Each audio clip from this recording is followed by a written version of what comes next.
Olá, eu sou Jônia Ranalli, você está aqui no meu site, tá?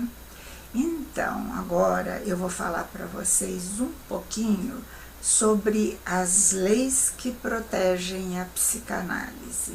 E vocês me perguntariam, mas Jônia, por que temos que ter leis, tem que ter leis que protegem uma ciência? Então eu vou explicar. Porque a psicanálise é uma ciência muito nova no mundo.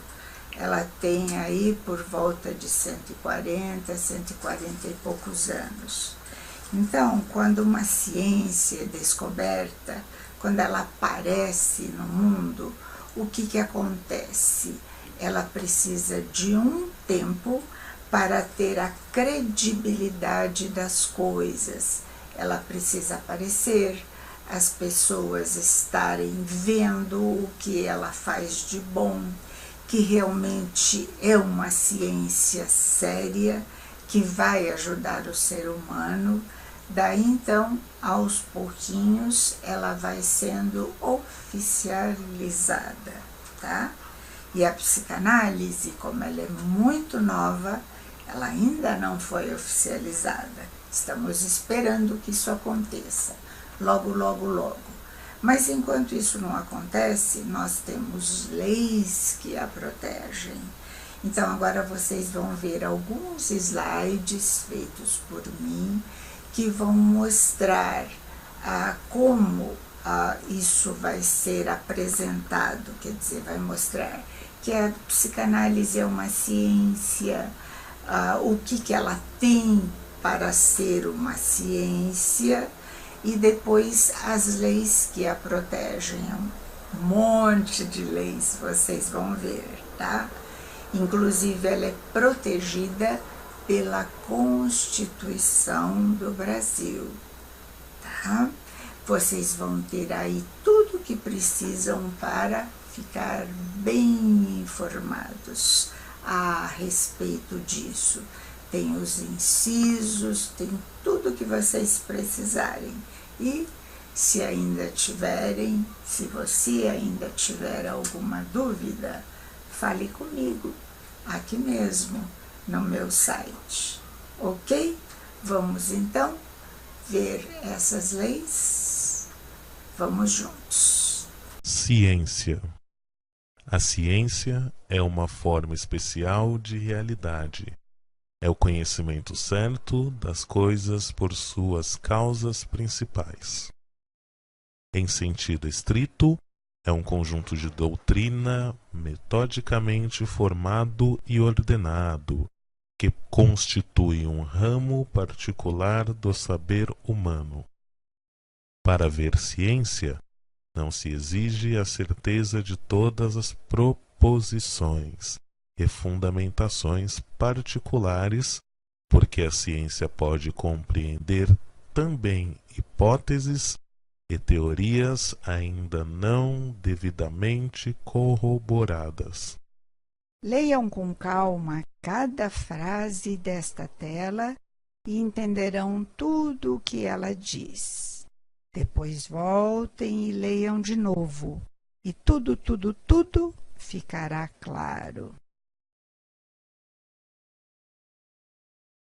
Estamos agora mostrando a vocês que a psicanálise é uma ciência, pois O conhecimento científico é acumulativo e seletivo, e a psicanálise o é. Acumulativo. Uma ciência nunca está completa, pois sempre podem se juntar a ela novas descobertas. o acumulativo vocês estão acompanhando desde o princípio do curso. Viram a criação da psicanálise por Freud, o tronco, não é?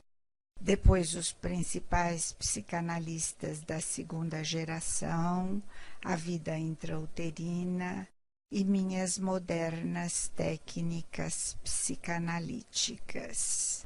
Estes últimos itens depois de Freud foram se juntando, acumulando à criação do nosso primeiro mestre.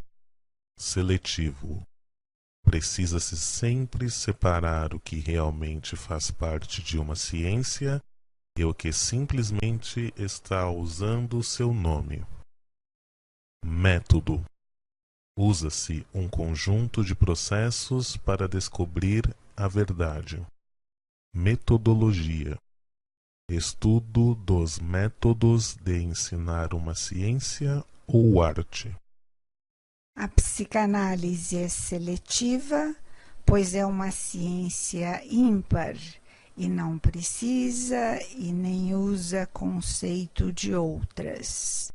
Tem um método que é o psicanalítico e toda a sua própria metodologia que vocês já estudaram. Métodos gerais usados pela ciência. Indução ou método indutivo. Consiste numa operação mental em que, a partir de fatos observados na realidade empírica, chega-se a uma proposição geral que se denomina lei, que é uma condensação de conhecimentos determinando como os fatos acontecem e são registrados. Exemplo: João é estudioso e é aluno desta classe. Antônio é estudioso e é aluno desta classe. Pedro é estudioso e é aluno desta classe. Logo, todos os alunos dessa classe são estudiosos.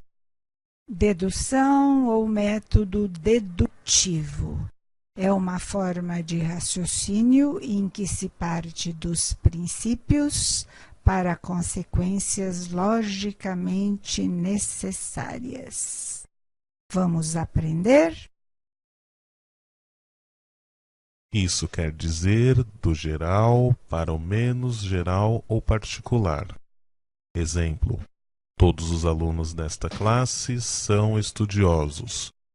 João é aluno desta classe, logo é estudioso. Esse método também é chamado de abstrato, porque prescinde, em regra, da realidade.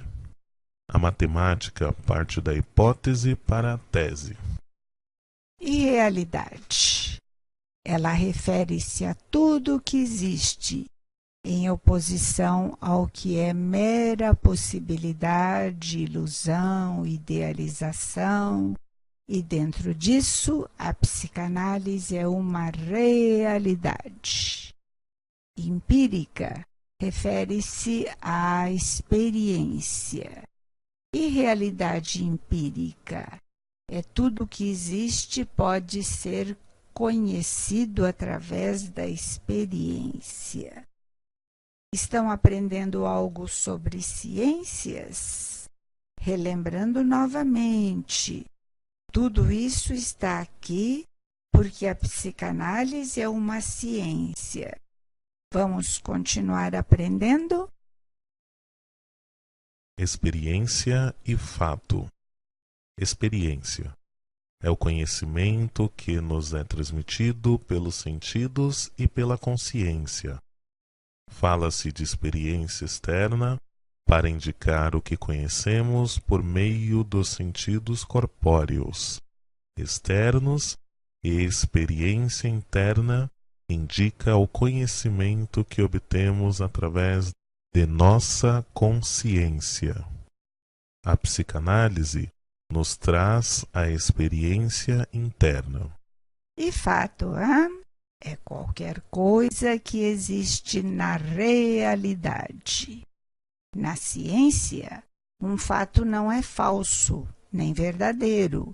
É simplesmente um fato. O homem pode produzir fatos como cumprimentar alguém, vestir-se e coisas assim.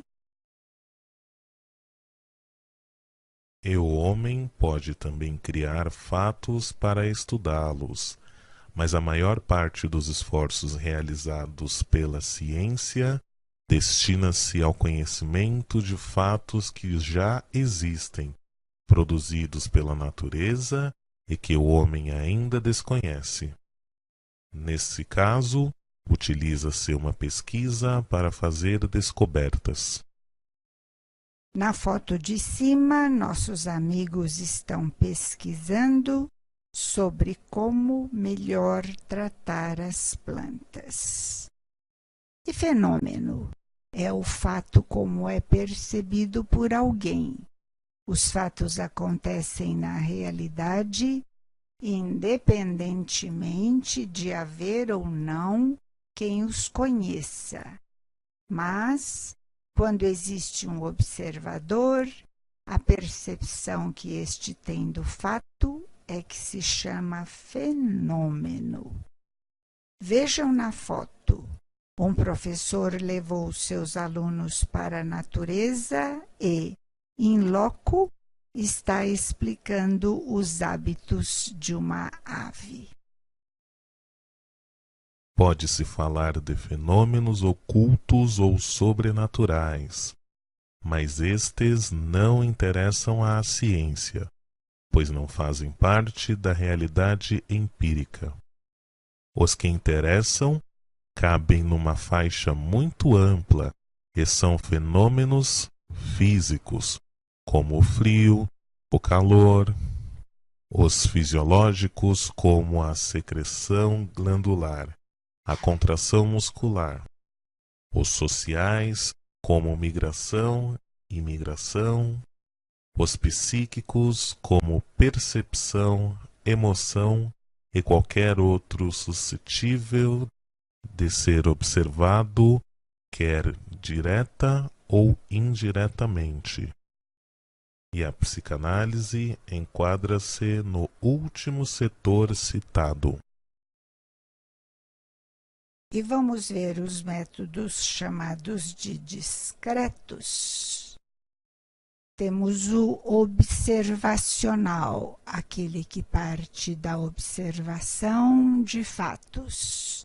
Depois o experimental, possível de ser experimentado, de colocar em algum lugar, de provar, de testar. E o comparativo, que serve para comparar, que emprega a comparação, isto é, ver em que alguma coisa é diferente ou igual a outra. Clínico observacional é o método usado na psicanálise, fundamentado na transferência. Vejam só a importância de saber adequadamente lidar com a transferência. Por isso, recomendo, estudem-na profundamente. E continuando, e por vezes repetindo os métodos usados pela psicanálise, temos o clínico. Por quê? Porque ele é feito com a clientela, com os pacientes. E repetindo o observacional, que se faz em cima da observação das particularidades de cada paciente, juntando-se a isso conhecimento teórico para interpretar, conscientizar. Estão ficando cientes vocês do que a psicanálise usa como métodos? As 3 próximas telas iremos ler juntos, pois tudo está tão claro que dispensa comentários. E para vocês será um alívio saberem que a psicanálise é protegida, inclusive pela Constituição do Brasil. Então, como a psicanálise é usada e protegida?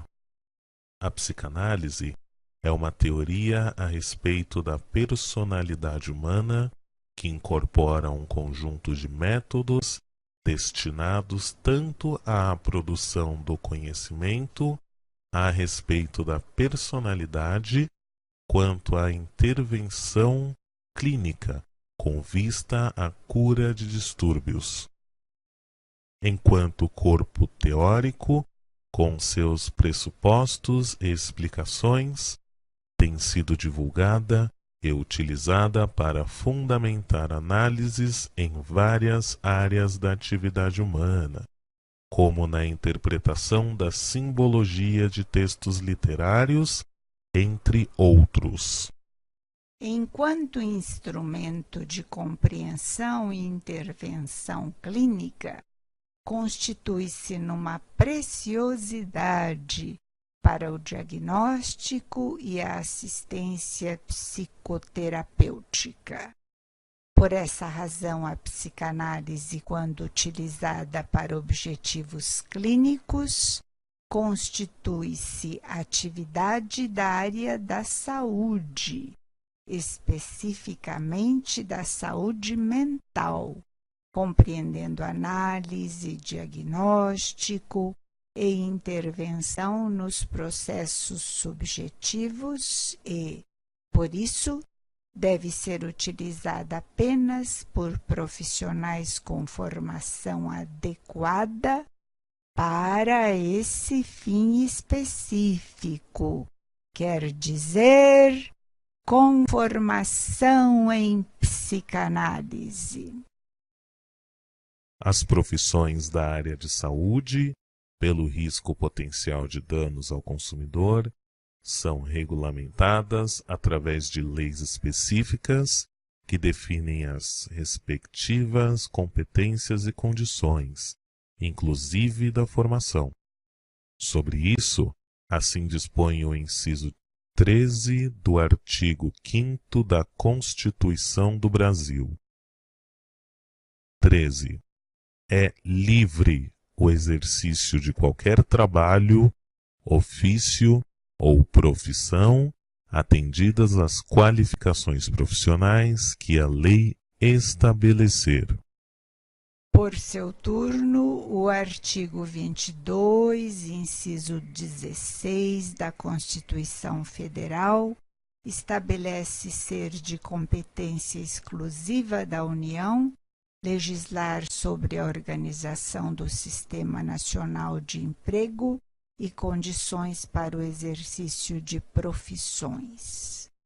A aprendizagem da psicanálise se dá inicialmente nos cursos teórico-técnicos e deve ser seguida da supervisão de casos clínicos e de análise pessoal. Isso seria o ideal, mas como ainda não é oficializada, esses procedimentos podem ser recomendados, mas não obrigatórios. Cada entidade ou sociedade tem seus métodos próprios. Até o momento, a prática da psicanálise com objetivo clínico esteve submetida a controle social eficaz, exercido pelos pares e entidades profissionais. Por outro lado, os conselhos de fiscalização profissional são autarquias de direito público criados por lei com o objetivo de, em nome do Estado, orientar, fiscalizar e disciplinar o exercício profissional, bem como estabelecer normas dentro dos limites da lei, a respeito das atribuições e competências das respectivas profissões, que são necessariamente regulamentadas. A gestão dessas entidades segue os princípios da administração pública, sendo suas contas analisadas e julgadas pelo Tribunal de Contas da União. Pela sua natureza e objetivos, não se concebe Conselho de Fiscalização Profissional como entidade privada com registro em cartório, porquanto o exercício das atividades de conselhos constitui delegação de competência do poder público nos limites estabelecidos pela legislação que criou cada entidade. Recomendado é a cada profissional que passe por ensino livre de formação em psicanálise a filiação a uma entidade de classe, pois a psicanálise é do setor das psicoterapias. Estou formado. E agora? Em aula anterior, já citei como se faz aqui em São Paulo, onde resido, para formalizar sua profissão e poder exercê-la sem nenhum problema, já que a psicanálise é uma ciência ainda não oficializada. É necessário ir à Secretaria da Fazenda. Você faz sua inscrição como profissional autônomo em outras profissões ou outras categorias, pois não achará a profissão de psicanalista na listagem das mesmas. Feita a inscrição, você passa a pagar uma taxa chamada TFE, que é a taxa de fiscalização de estabelecimento, de localização, instalação e funcionamento, e o seu imposto de renda, é claro. Pronto! Você já pode exercer sua profissão de psicanalista tranquilo e montar o seu consultório. Qualquer outra dúvida que tenham, me escrevam ou telefonem. Pode ser que em outro estado o procedimento seja diferente. É bom também filiar-se a uma entidade. Eu sou Alcinte, Sindicato dos Terapeutas, e tenho o número de CRT 47652. E como faço para a captação de pacientes? Vou contar a vocês como eu fiz. Quando terminei a minha segunda formação, que eu considero a verdadeira, quem a deu foi o meu psicanalista e meu primeiro grande mestre, Manuel de Lemos Barros Neto, e a terminamos em 4 alunos. E a ele fizemos a mesma pergunta. Manuel nos respondeu que fizéssemos convênios com empresas, sindicatos e afins. Assim procedemos. Eu mesma, com 4 filhos pequenos, percorri alguns lugares. Não lhes digo que foi fácil, pois recebi muitas respostas negativas, mas, no entretanto, consegui fazer 7 convênios. Foi ótimo! De um deles veio uma primeira paciente que trouxe várias colegas de trabalho e daí para frente tudo deslanchou a contento. Se você não é de São Paulo, veja na sua cidade se a inscrição é feita da mesma forma. E, de todo o meu coração, muita sorte e felicidade em sua nova profissão. Até rimou, não? E como meu presente de formatura a vocês, deixarei um texto maravilhoso e real, que chama-se O Gigante Deitado.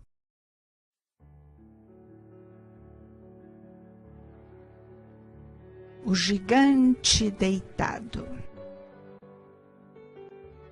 Nascido em Ituiutaba, Minas Gerais, em 1 de novembro de 1939 e tendo desencarnado em 25 de novembro de 1989, a vida do médium Jerônimo Mendonça foi um exemplo de superação de limites.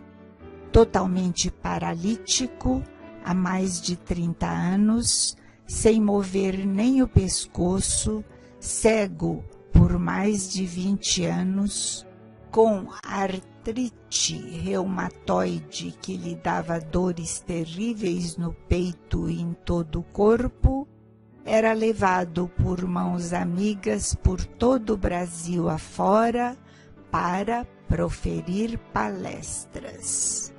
Foi tão grande o seu exemplo que foi apelidado o Gigante Deitado pelos amigos e pela imprensa.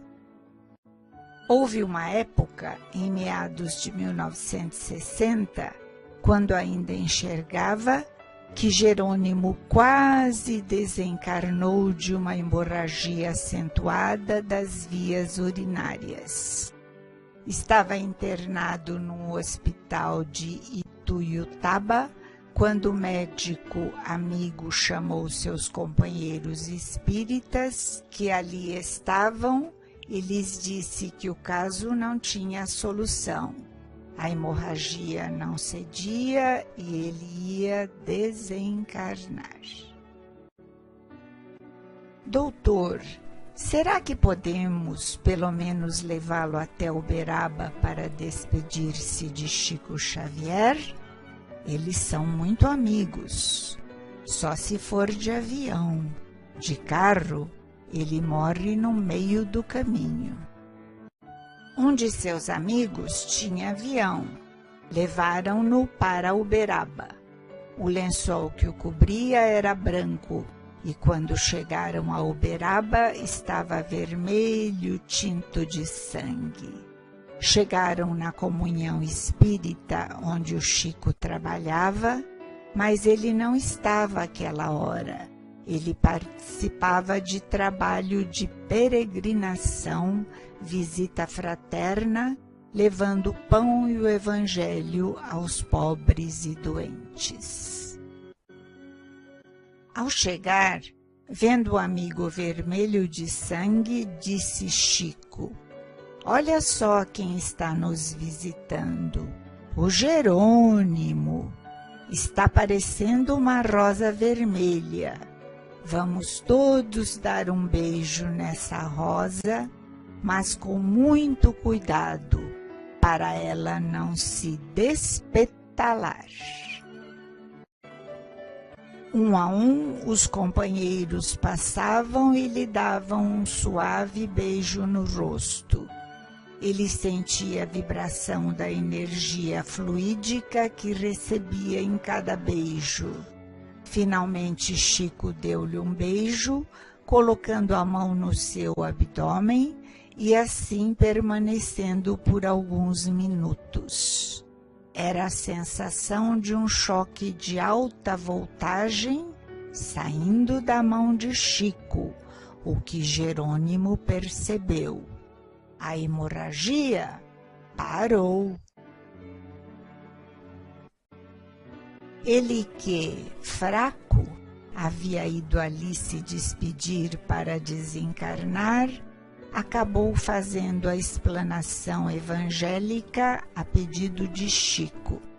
Em seguida, veio a seguinte explicação: "Você sabe o porquê desta hemorragia, Jerônimo?" "Não, Chico." "Foi porque você aceitou o coitadinho. Coitadinho do Jerônimo, coitadinho. Você desenvolveu a autopiedade. Começou a ter dó de você mesmo. Isso gerou um processo destrutivo. O seu pensamento negativo fluidicamente interferiu no seu corpo físico, gerando a lesão. Doravante, Jerônimo, vença o coitadinho. Tenha bom ânimo, alegre-se, cante, brinque, para que os outros não sintam piedade de você. Ele seguiu o conselho. A partir de então, após as palestras, ele cantava e contava histórias hilariantes sobre as suas dificuldades. A maioria das pessoas esquecia nestes momentos que ele era cego e paralítico. Tornava-se igual aos sadios. Jerônimo sobreviveu quase 30 anos após a hemorragia fatal. Venceu o coitadinho. Que essa história nos seja um exemplo para que nos momentos difíceis tenhamos bom ânimo, vencendo a nossa tendência natural de autopiedade e esmorecimento. E, a partir desta tela, vocês terão o Código de Ética Psicanalítica, que é de patrimônio público, aprovado em 22 de 2 de 1973. Como são 17 telas, fica muito cansativo ir lendo para vocês. Então, cansativo para vocês, tá? Então, vou deixá-los à vontade para que cada um leia no seu tempo e colocar uma música de fundo bem gostosa.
Música